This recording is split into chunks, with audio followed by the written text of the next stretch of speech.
Sú to zábery na rovnaké miesto, len z pohľadu inej krajiny. Slováci a Rakúšania si v rámci cezhraničnej spolupráce povedali, že tieto dva štáty tu treba prepojiť ako kedysi a tak sa aj za pomoci Európskej únie stalo. Namiesto niekoľkokilometrovej obchádzky sa dnes dostanem na druhý breh Moravy prakticky za pár sekúnd. Tí, ktorí by si ale novú skratku chceli vyskúšať autom, majú však smolu. Most je prejazdný iba pešo alebo na bicykli.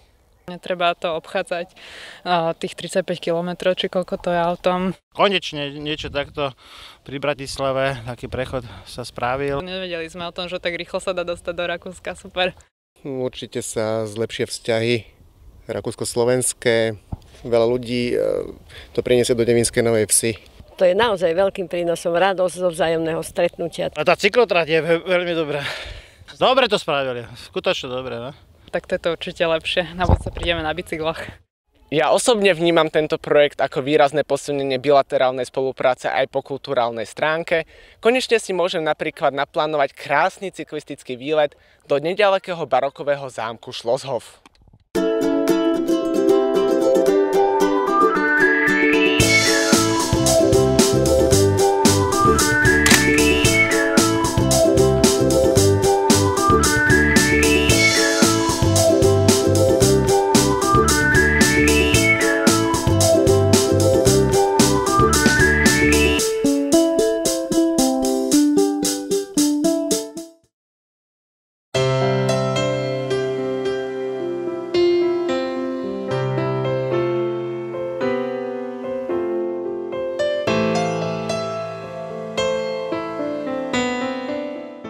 Most nie len, že spája dva brehy, dve kultúry a dva národy a slúži ako cyklomost, ale ponúka aj nádherné miesto na prežitie voľných chvíľ s našimi blízkymi.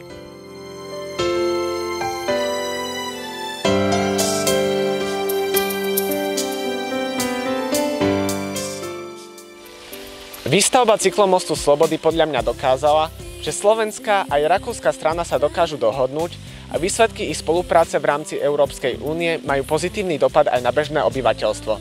Vďaka tomu si teraz môžeme vzájomne prezentovať svoje kultúry a prírodné krásy aj cez hranice. Dúfajme, že takýchto nápadov bude v budúcnosti stále viac. Richard Schindler, Avin Studios.